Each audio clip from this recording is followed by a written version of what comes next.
Baik pemirsa, kita kembali lanjutkan diskusi kita. Saya masih berbincang dengan Guru Besar Ilmu Gizi dari Institut Pertanian Bogor, Profesor Hadin Syah, yang terhubung melalui sambungan Zoom. Prof, sudah bisa kembali bersama kami, Prof? Ya, silakan. Ya, Prof, ini ada apa ya? Bagaimana cara mengantisipasinya, Prof? Karena kan prosesnya cukup panjang dan banyak orang yang terlibat dalam mata rantai pengawasannya. Apa yang bisa Anda sampaikan kepada pemerintah, khususnya pengelola dapur ini, Prof? Ya, pertama tentunya meningkatkan pengawasan ya. Pengawasan tadi ada yang sifatnya formal dibentuk oleh pemerintah, lintas sektor, apalagi karena ini makanannya sifatnya makanan siap jadi dan kategorinya bukan pangan kemasan. Ya. Berarti peran dinas kesehatan kalau di daerah ya, kalau di pusat berarti Kementerian Kesehatan. Jadi kegiatan koordinasi pengawasan antara BGN dengan Kemenkes dan dinas kesehatan di lapang, ada korwilnya kan ya tiap provinsi. Juga sebagian kan juga akan ada makanan komersial ya. Betul. Yang mungkin ada susu yang di dalam kotak, itu kan ada rencana pembagian susu dalam kotak, itu berarti di bawah Balai POM kan ya. Ya. Sehingga Balai POM, Dinas Kesehatan, dengan ujung tombaknya BGN, ya itu tentunya perlu satu kesatuan koordinasi, apakah sekali seminggu, sekali sebulan, ya. Kalau setiap hari oleh tenaga gizi di tempat masak SPPG. Nah sekali seminggu apakah dipantaunya oleh siapa, apakah tenaga puskesmas yang dialokasikan. Nah ini tentunya juga kalau itu belum ada anggarannya di jajaran Kemenkes, puskesmas ini kan perlu diadakan.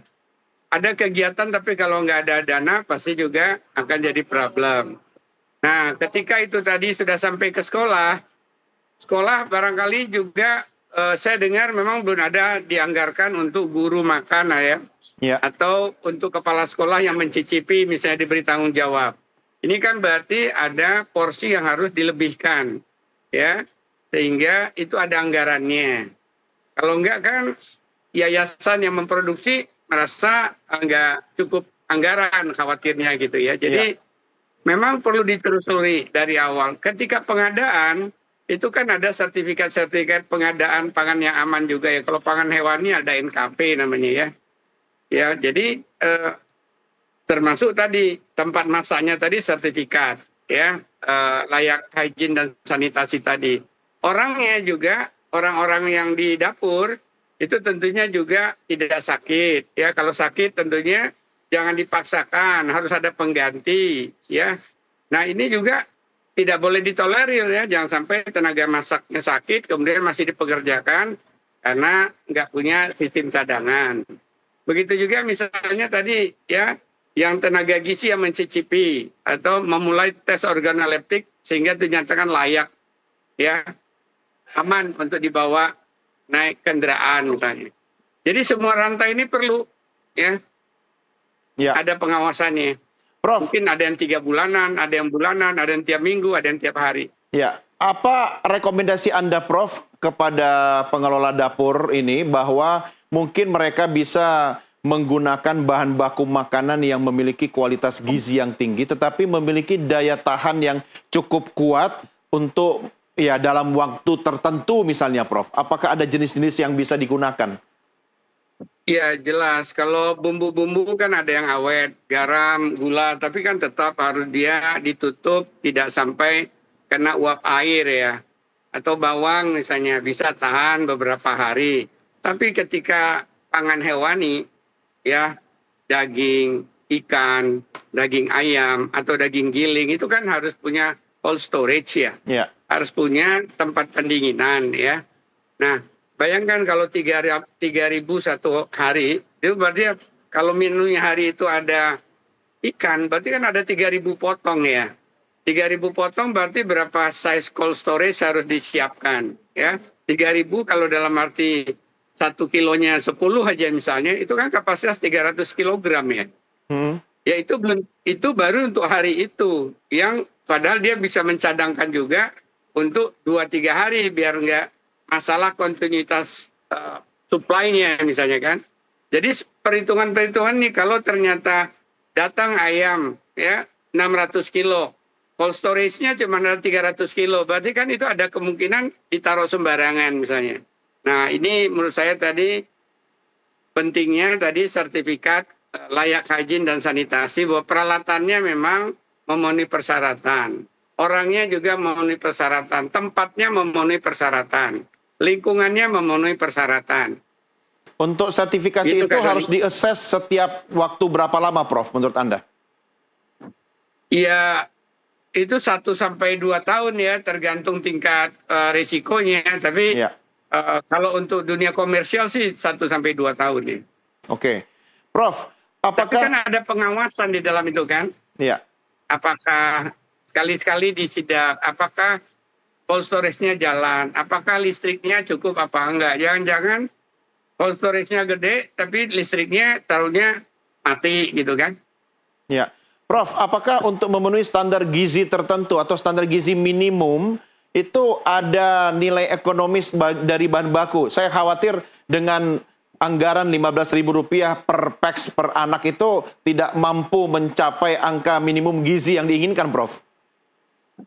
Sebenarnya itu kan sudah pernah dihitung ya. Jadi saya juga pernah menghitung bahkan secara manual saya kombinasikan dengan secara AI ngitungnya ya. Ya, Sebenarnya bisa itu ya.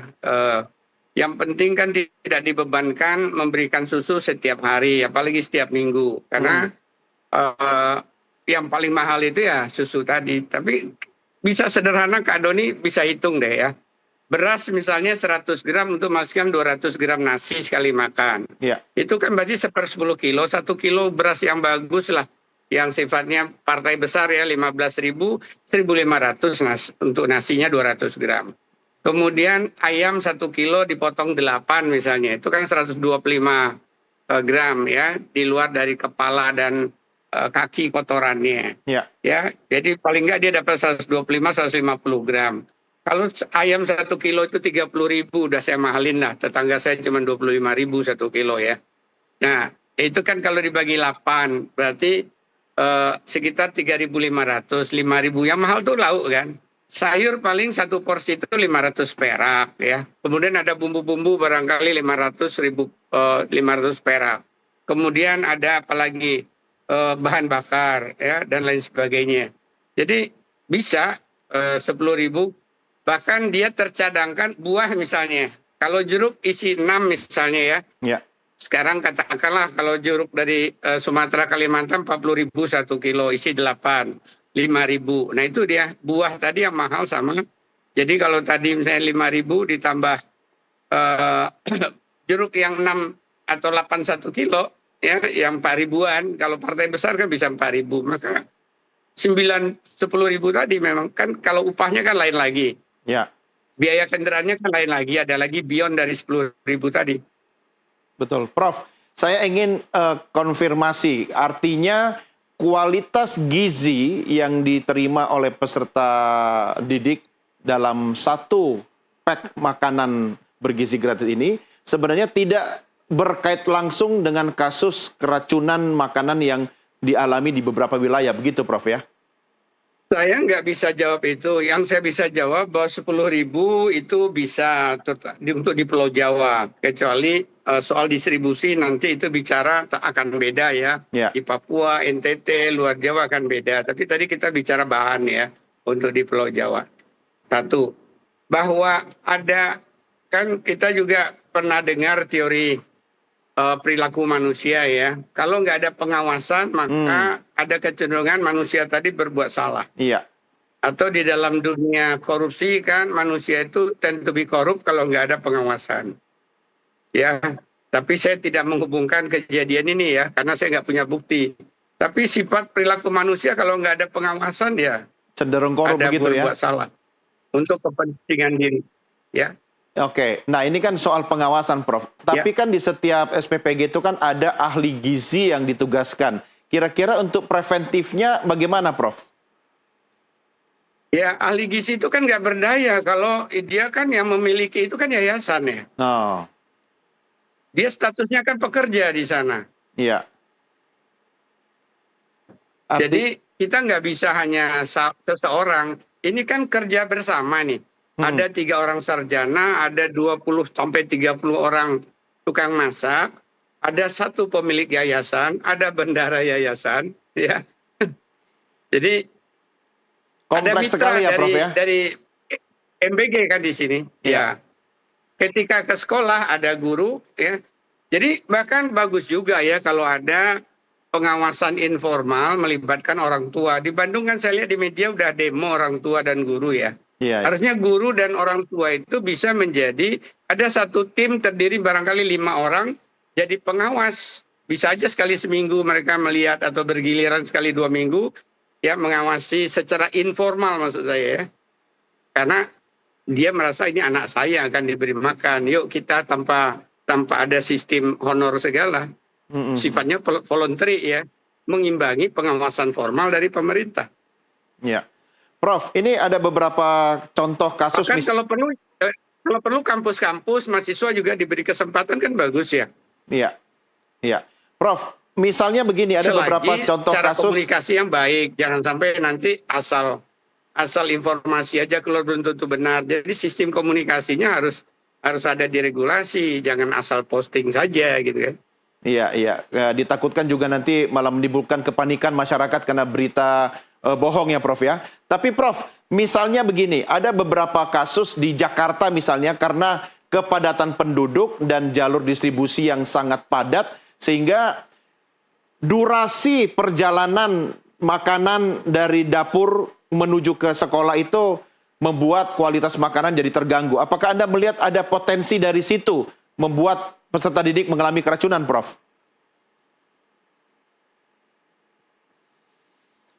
Ya, saya masih berusaha untuk berkomunikasi dengan Prof Hardinsyah melalui sambungan Zoom, tapi sepertinya Prof Hardin saat ini sedang berpindah tempat sehingga mengalami kesulitan sinyal melalui Zoom yang kami hubungi. Kami akan coba terus menghubungi Prof Hardinsyah. Kita akan coba hubungi di kesempatan berikutnya. Sambil menunggu dialog berikutnya, pemirsa, saya ajak Anda untuk menyimak berita berikut ini. Prof Hardinsyah sudah bergabung kembali? Iya, ya. Sebentar, kasih 2 menit, saya mau naik lift dulu. Oke, baik Prof. Oke, setelah berita ini saya akan hubungi kembali Prof Hardinsyah. Pemirsa, Presiden Prabowo Subianto mengakui pelaksanaan makan bergizi gratis masih belum maksimal. Masih banyak kekurangan hingga kasus keracunan massal. Namun Presiden menegaskan MBG yang sudah dirasakan 30 juta orang lebih banyak manfaatnya dibandingkan kekurangannya. Presiden Prabowo Subianto belak-belakan soal program makan bergizi gratis saat berpidato di penutupan Munas 6 PKS Senin 29 September 2025. Prabowo menegaskan hingga kini penerima manfaat MBG sudah mencapai 30 juta anak dan ibu hamil. Namun demikian, Presiden mengakui masih terdapat kekurangan dalam program MBG, termasuk kasus keracunan massal. Ia memastikan program MBG akan terus dievaluasi agar semakin baik. Sebab menurutnya manfaat MBG jauh lebih besar dibandingkan kekurangannya. Saudara-saudara sekalian, sampai hari ini sudah menjelang 30 juta penerima manfaat. 30 juta anak dan ibu-ibu hamil tiap hari menerima makanan. Bahwa ada kekurangan, iya. Ada keracunan makan, iya. Kita hitung dari semua makanan yang keluar, penyimpangan atau kekurangan atau kesalahan itu adalah 0,00017%. Ini tidak membuat bahwa kita puas dengan itu. Tapi namanya usaha manusia yang demikian besar, yang belum pernah dilaksanakan, saya kira, dalam sejarah dunia. Berhasil memerlukan 11 tahun untuk mencapai 40 juta penerimaan manfaat. Presiden yang cerita sama saya, mereka butuh 11 tahun. Kita 11 bulan sudah 30 juta. Presiden Prabowo sendiri langsung menggelar rapat koordinasi dengan sejumlah menteri membahas program MBG. Rapat digelar setibanya Presiden di Bandara Halim usai lawatan ke luar negeri. Menurut Menko Bidang Pangan Zulkifli Hasan, Presiden menginstruksikan perbaikan tata kelola di SPPG. Prabowo menekankan keselamatan anak merupakan prioritas utama dalam pelaksanaan MBG. Bapak Presiden dan arahan beliau bahwa bagi pemerintah keselamatan anak adalah prioritas utama. Kami menegaskan insiden bukan sekedar angka, tetapi menyangkut keselamatan generasi penerus. Kemudian diperintahkan semua kementerian lembaga, Pemda, pemangku kepentingan program MBG ikut dan aktif dalam proses perbaikan ini. Di Kementerian Daerah, kementerian lembaga terkait juga harus bersama-sama. Tidak menunggu, tapi aktif melakukan. Zulhas juga memastikan koordinasi antar kementerian dan lembaga akan terus dilakukan untuk mengambil langkah cepat dan serius demi memastikan program MBG berjalan lebih baik. Dari Jakarta, Tim Liputan NTV melaporkan. Saya masih bersama Prof. Hadinsyah. Prof, meski angka keracunan itu kata Presiden Prabowo hanya 0,00017%, tapi ini bukan soal statistik semata, ini menyangkut nasib anak-anak kita.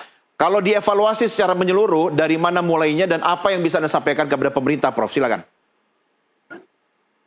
Ya, bagaimanapun kita berhadapan dengan risiko gangguan kesehatan ya, yang disebut tadi insiden keamanan pangan yang tidak aman.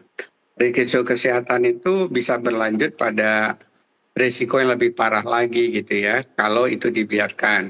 Karena itu lagi-lagi secara darurat barangkali saran saya mitra-mitra penyelenggara MBG yang tadi belum bisa diperbaiki hygiene sanitasinya, ya bagusnya di stop dulu gitu ya. Ya. Kemudian yang kedua, segera diberikan apakah masalah belum dilatih atau masalahnya memang peralatannya yang belum layak. Nah itu tentunya diperbaiki, disempurnakan. Kapasitas cold storage-nya, bagaimana layout dapurnya. Sebenarnya BGN kan sudah punya pedoman itu ya. Hanya seperti saya dengar kemarin ada beberapa kejadian yang berinsiden tidak aman pangan ini karena memang tidak memenuhi sepenuhnya SOP. Jadi bagaimana SOP tadi bisa terpenuhi, ya.